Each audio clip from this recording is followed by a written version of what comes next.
നമ്മുടെ നാട്ടിൽ പൊതുവെ കണ്ടുവരുന്നൊരു പ്രവണതയാണ് വാഹനത്തിൻ്റെ റേഡിയേറ്ററിൽ വെള്ളം ഉപയോഗിക്കുന്നത്. കൂളൻറ്റിന് പകരം വെള്ളം ഉപയോഗിക്കുന്ന ഒരു മെത്തേഡ്. അങ്ങനെ വെള്ളം ഉപയോഗിച്ചാലുള്ളൊരു പ്രശ്നം എന്താ വെച്ചാൽ കണ്ടില്ല, എഞ്ചിൻ്റെ അകത്തും എല്ലാ സ്ഥലത്തും റസ്റ്റ് തുരുമ്പ് കയറി തുടങ്ങിയിട്ടുണ്ട്. അതേപോലെ ചളിയും കാര്യങ്ങളെല്ലാം ആ എഞ്ചിൻ്റെ അകത്തെല്ലാം അടിഞ്ഞു കൂടും. അത് നമ്മുടെ വാഹനത്തിൻ്റെ പെർഫോമൻസിനെയും എഞ്ചിൻ്റെ ലൈഫിനെയും അത് കാര്യമായ രീതിയിൽ ബാധിക്കുന്നതാണ്. കണ്ടില്ല, ഈ പൈപ്പിനകത്തെല്ലാം ഫുള്ള് ചളിയാണ്. അവസാനം നമുക്ക് എന്തെങ്കിലും മെയിൻ്റെനൻസ് വന്നാൽ അതിലും പല മോഡ്യൂളുകളും പിന്നെ മാറ്റേണ്ടി വരും. അപ്പോൾ വലിയൊരു കോസ്റ്റ് ആവാൻ ചാൻസ് ഉണ്ട്. കണ്ടില്ല, ഞാൻ ഇതിൻ്റെ പൈപ്പ് അയച്ചുകൊണ്ട് കാണിച്ചു തരാം. ഇതിൻ്റെ അകത്തെല്ലാം ഫുള്ള് ചളിയും തുരുമ്പുമാണ് ഉള്ളത്. അപ്പോൾ എപ്പോൾ നോക്കിയാലും നമ്മൾ ശ്രദ്ധിക്കേണ്ട ഒരു കാര്യം, ഒരിക്കലും നമ്മൾ വാഹനങ്ങളിലെ റേഡിയേറ്ററിൽ വെള്ളം ഒഴിക്കരുത്. പകരം അതിൻ്റെ കൂളൻ്റ് തന്നെ ഒഴിക്കുക. അങ്ങനെ കൂളൻ്റ് ഒഴിക്കുന്ന സമയത്ത് ഈ തുരുമ്പ് ചളിയൊന്നും വരാതിരിക്കാൻ മാക്സിമം കഴിയും. ഞാനിപ്പം റേഡിയേറ്റർ ക്ലീൻ ചെയ്യുന്ന സമയത്തൊക്കെ കണ്ടില്ലേ, ഫുള്ള് ചളിയും ഒക്കെയാണ് അതിൻ്റെ അകത്തു നിന്നും വരുന്നത്. നമ്മുടെ സ്വന്തം വാഹനത്തിന് നമ്മൾ ഇതേപോലെ വെറുതെ ഒരു ചെറിയ പൈസക്ക് വേണ്ടി നമ്മൾ ലാഭിക്കുന്ന സമയത്ത് കുറച്ച് കഴിഞ്ഞാൽ അതെല്ലാം വലിയൊരു കോസ്റ്റ് ആയിട്ട് വരും. ഇതിൻ്റെ ഈ പമ്പ് യൂണിറ്റ് എല്ലാം കംപ്ലൈൻ്റ് ആയിട്ടുണ്ട്.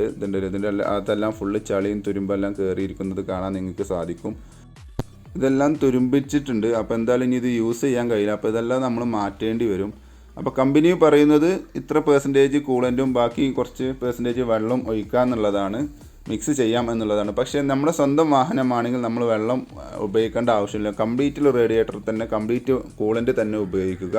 അങ്ങനെ ഉപയോഗിക്കുന്നത് വഴി നമുക്ക് തന്നെയാണ് അതിൻ്റെ ഗുണം കിട്ടുന്നത്. കാരണം മെയിൻ്റെനൻസ് കുറയും. അതേപോലെ ഇടയ്ക്കിടെ വാട്ടർ ലെവൽ ചെക്ക് ചെയ്യേണ്ട ആവശ്യമില്ല. റേഡിയേറ്ററിലെ ലെവൽ വാട്ടറാണ് ഒഴിച്ചിട്ടുള്ളതെങ്കിൽ നിങ്ങൾ ഇടയ്ക്കൊക്കെ ചെക്ക് ചെയ്യണം. അത്രയ്ക്ക് ചെക്ക് ചെയ്യേണ്ട ആവശ്യമില്ല. കൂളൻ്റ് ഒഴിക്കുന്ന സമയത്ത് മാസത്തിലൊരു തവണയ്ക്ക് ചെക്ക് ചെയ്താൽ മതി. അപ്പം കറക്റ്റായിട്ട് കൂളൻ്റ് തന്നെ, അത് മിക്സിംഗ് ഇല്ലാതെ പ്യുവർ 100% കൂളൻ്റ് തന്നെ ഉപയോഗിക്കാം നമ്മുടെ സ്വന്തം വാഹനമാണെങ്കിൽ. അതുവഴി അതിൻ്റെ ഗുണം കാര്യങ്ങളെല്ലാം നമുക്ക് തന്നെയാണ് കിട്ടുന്നത്. ഹീറ്റിംഗ് കുറയും. അതുവഴി നമുക്ക് മൈലേജും കുറച്ച് ലാഭിക്കാൻ സാധിക്കും. ഇതേപോലെ വരുന്ന മെയിൻ്റെനൻസ് എല്ലാം നമുക്ക് കുറക്കാൻ സാധിക്കുന്നതാണ്. ഇപ്പം ഞാൻ ഈ വാഹനത്തിൻ്റെ ഏകദേശം റേഡിയേറ്റർ സെക്ഷനിൽ അധിക സ്പെയറുകൾ മാറ്റേണ്ടി വന്നിട്ടുണ്ട്. ജസ്റ്റ് വണ്ടി സ്റ്റാർട്ട് ചെയ്ത് നോക്കുമ്പോൾ വലിയ ഇഷ്യൂ ഒന്നും കാണാനില്ല. അപ്പോൾ നിങ്ങളെ വാഹനത്തിൻ്റെ ഇതേപോലെ തന്നെ ഒരിക്കലും വാട്ടർ യൂസ് ചെയ്യരുത് റേഡിയേറ്ററിൽ. കഴിയുന്നതും നിങ്ങൾ ഫുള്ളായിട്ട് 100% കൂളൻ്റ് തന്നെ ഉപയോഗിക്കുക. ഓക്കെ, അപ്പോൾ ചാനൽ സബ്സ്ക്രൈബ് ചെയ്യുക, ഫോളോ ചെയ്യുക, ലൈക്ക് ചെയ്യുക, ഷെയർ ചെയ്യുക. അപ്പോൾ okay, thanks for watching my video.